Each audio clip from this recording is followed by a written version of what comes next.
Hello everyone, I greet in the name of God Almighty. My name is Silas, and today we have a very interesting video to react to by Sheikh Ahmed Deedat, and it says that Ahmed Deedat reasons to the Jews. Does Palestine belongs to the Jews? Okay, that's a very question. You understand that when we get down to the video, we can be able to hear his explanation to whether Palestine belongs to the Jews or to the Arabs. So if today happens to be the first time of you checking out my channel, don't forget to subscribe to my channel and follow me on my Facebook and Instagram. And if you have any video you want me to react to, don't forget to drop it at the comment section and I'm going to check it out. So guys, before we get on to the video, I'm a theologian and I make this video not to discredit anyone's religion.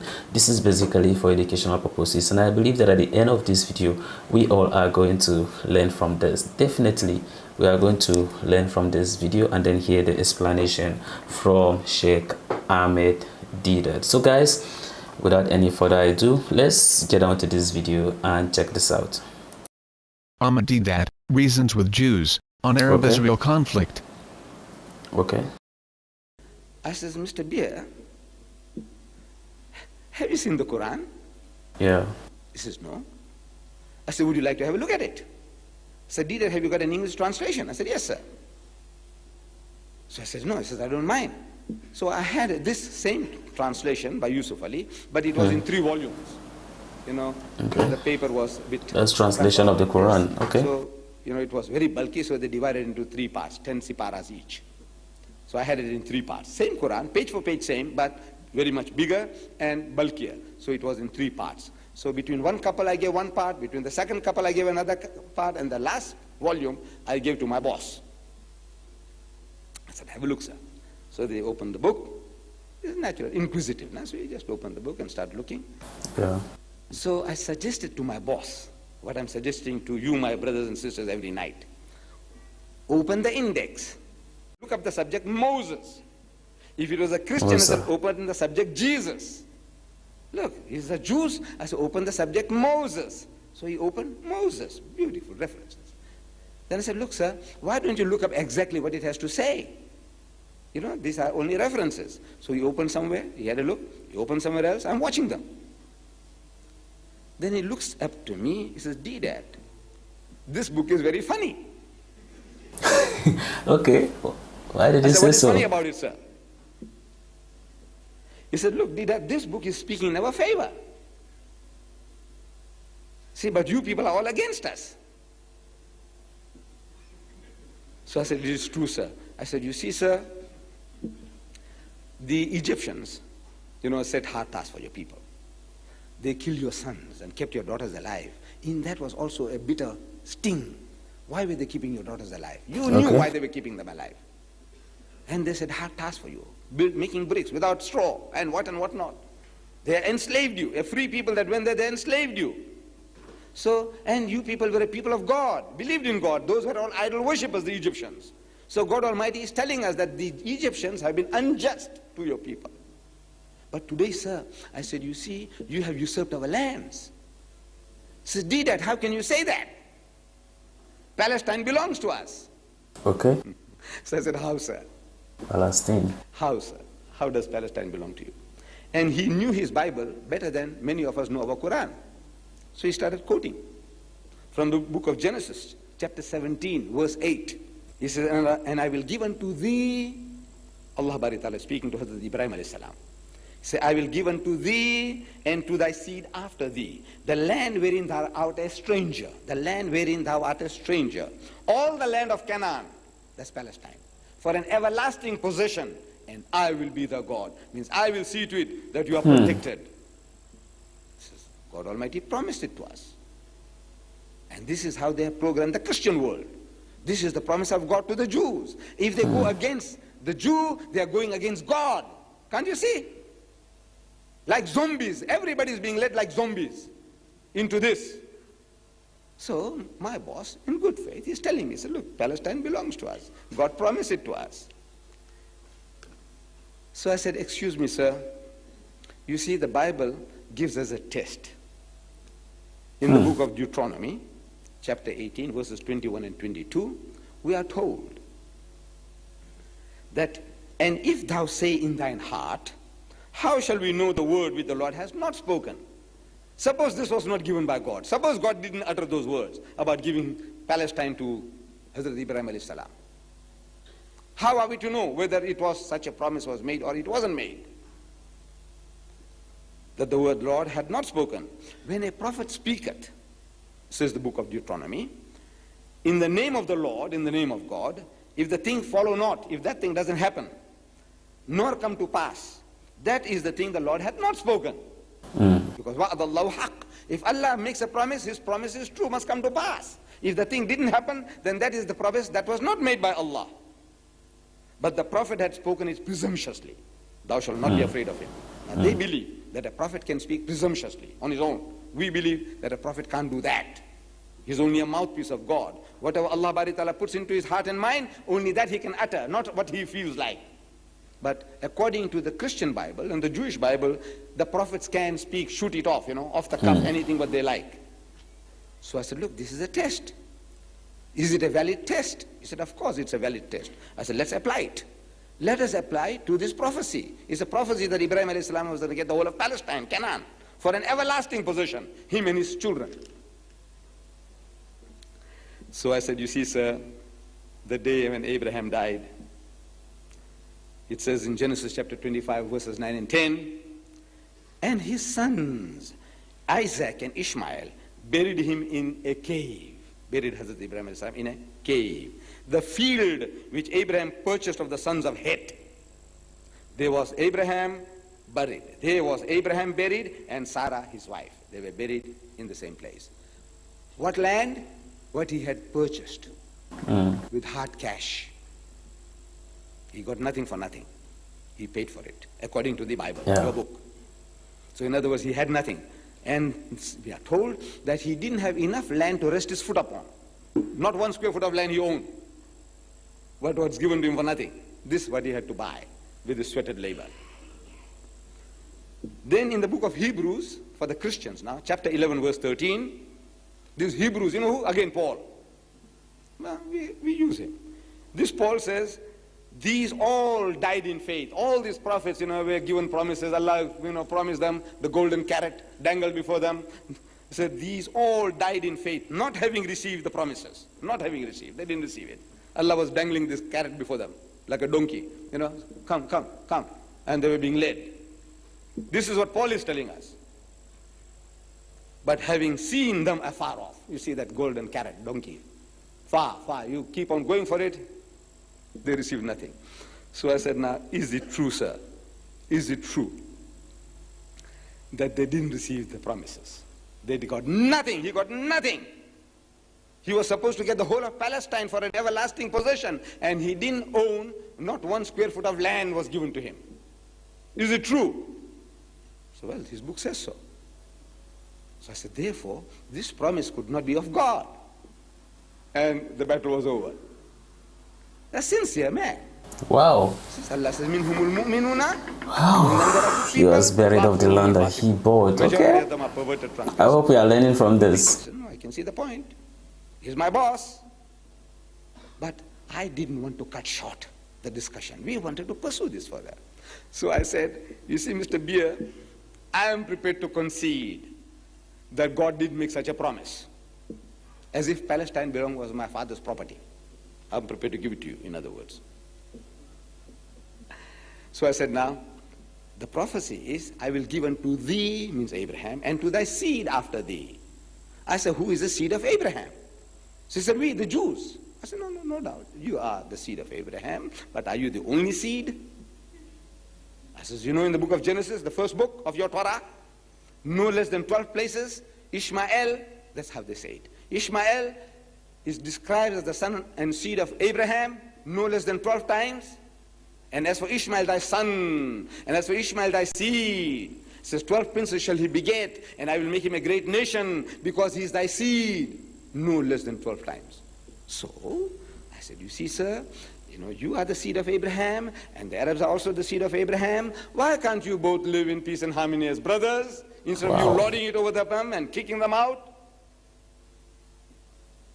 He says, Deedat, you see, we had this country.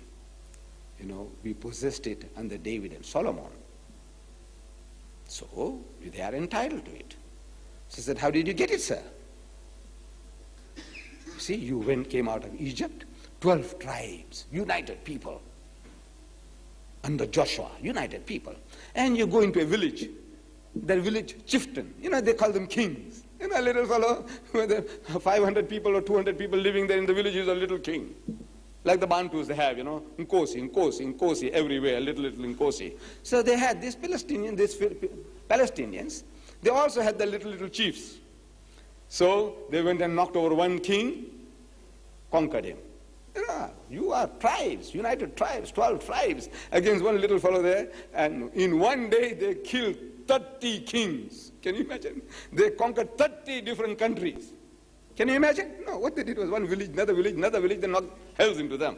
They didn't know that they were a nation. This guy is thinking his village is his country.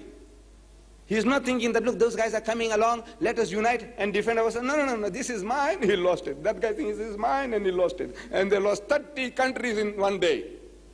30 kings, they killed the Jews. They killed 30 Jews. So I said, look, you knocked hells into the people, because the people, they didn't know that they were a people. They didn't know that they were a nation. There's only one little chieftain and another little chieftain, you knocked them over and you took the land by force. I said, if that entitles you to that country, because your forefathers, David and Solomon, had it, then we would be entitled to Spain. I said, my forefathers ruled Spain for 800 years. 800 years, the Muslims, and we have go today and see the monuments that my forefathers built. They're still there. If we had the power, can we go and reclaim Spain? He said, look, who built the Alhambra? You built it? My forefathers built it. So we go and claim it. I said, the Dutch, can they go back to Indonesia? He said, look, our forefathers ruled it for 300 years. The Portuguese, can they come back to Mozambique? They said, look, our forefathers ruled it for 500 years. Nonsense. But it says, Deedat, we have it. It belongs to us. We got it now. I said, right, how did you get it? Might is right. Is that your principle? That by force of arms you took it away from the poor Arabs? If that entitles you to Palestine, then they have a right to take it back by force. Why are you complaining? If by force, if you are entitled, if justifies you taking away, possessing somebody else's property, then by force of arms they can reclaim it. What are you crying about? And the discussion went on for an hour. And this boss of mine, with the other Jews, they had sins. There's good-hearted people among them, Allah says. So he says, Deedat, we didn't know that the Arabs had a case. This is his confession. We didn't know. In other words, they program from childhood into believing that this is ours, emotionally, this is ours. So anybody wants to defend his property, say, no, you have no right, you're barbarians, you are thieves and brigands, you have stolen our land, so we have a right to repossess it. He says, Deedat, I want you to write this, and I will publish this in my Temple David magazine. It's a new synagogue of the Reformed Jews in Durban. He was the editor of this Temple David magazine. He said, look, you write what you are telling. You write, and I will publish it for you. I said, Mr. Beer, I can't write. And really, the writing is very difficult for me. Talking is very easy. I like to talk. But writing, what a burden it is, I know. So he said, no, Deedat, you write as you speak, and I will improve it for you. I know he meant well. But we never came to that. What do you think happened the next day, from there on, in the firm? You expect me to be fired, no? No. From the day onwards, I have become Mr. Deedat. Previously, it's Deedat. Now it says Mr. He comes in the morning, says, good morning, Mr. Deedat. He goes for lunch, says, good afternoon, Mr. Deedat. Good evening, Mr. Deedat. Deedat becomes Mr. Deedat. Promotion. Whoa. Whoa. So in the firm, the other Jewish managers, the boss comes and tells them, say, this guy here, dispatch clerk is a lowly job in a white firm. Say, this guy here, man, he made rings around us. Story continues in part 2. Wow. Like, share, and subscribe to create awareness. Wow, that's a very interesting video by Sheikh Ahmed Deedat. Of course, he has made his analogy to prove why the Palestine both belongs to the Jews and then also the Arabs. And I believe that we have all actually learned from this, just like the way Ahmed Deedat in a sense say, we have been programmed even from childhood that the Palestine actually belongs to the Jews. And that's why when we look at some couple of years which the Israel actually launched some missiles in a stand against the Palestine, and then some Christians were saying, oh no, look, these people are right and all those things. And then when the thing now make it be this way, that when the Palestine trying to attack back, then be like, okay, these people are actually fighting against the children of God. But then I felt like, as this video is been explaining this, it kind of bringing a lot of insight, you understand, about some of these things, you understand, happening. Thank God that this video actually have part 1, part 2. I believe that when we go to the next part of this video, I hope that we are going to learn a lot, because this video is actually very informative when it comes to Israel and then also Palestine. Of course, we are fully aware that of course they have gone through so many conflict and all those things. A lot of people have lost their life, you understand, at the cause of this. But Ahmed Deedat, in a sense, actually calling, in a sense, my attention and then probably some of your attention concerning some of the things that we are reading that's in the Bible. And then it's not that like some of us are not aware about some of those things, but like as if we have not kind of have a thought, you understand, about some of these things. So him calling my attention, you understand, I was like, what, really? And what he's saying is actually, you understand, true. But then, not to conclude on all these things, I believe that whether you're a Christian or you're a Muslim, I think that we all need this very video. We need to actually watch this, because like I said earlier, that is very informative and it will help to be able to give you information concerning the Israel and then also the Palestine. But then one thing is, well, even though the promise of God was actually to give in to the Abraham and then also to his own seed, right? Yeah, which both his seed actually means the Ishmael and then also Ishaq or Isaac. And now we are find ourselves in this very situation, and that's why it's very important for us to be able to, you know, be very logical whenever, you understand, we are faced with this kind of very topic, just like how the video says, and then also from the scripture that was saying that like when Abraham died, that his sons, okay, plural, his sons, both Ishmael and Isaac, actually buried him. And then when you even go through the book of Genesis, it keeps saying how Abraham actually circumcised, you understand, his sons, and then in quotes, Ishmael and Isaac. So that's why I'm saying that like this video is bringing more insight, more light, and I just want to thank Deedat for this word of wisdom wherever he is now. I pray that may he find solace in the Lord. I believe that when we go to the part 2, we can be able to know a lot, in a sense, concerning this video. It will help us to actually learn a lot when it comes to this very video. So what I would just say is that haven't watched this, that's why I don't want to comment more on this, haven't watched this, then let's go to the part 2 and see what Ahmed Deedat, in a sense, actually have for us. So if you are fortunate to watch this, please, looking forward to the part 2. Let's keep on, in a sense, learning some of these things. Sometimes it's not all the time that we have to argue, but then sometimes we have to come to consensus so that we can be able to learn from one another, which is one of the basic aim of this very YouTube channel, is for us to learn from other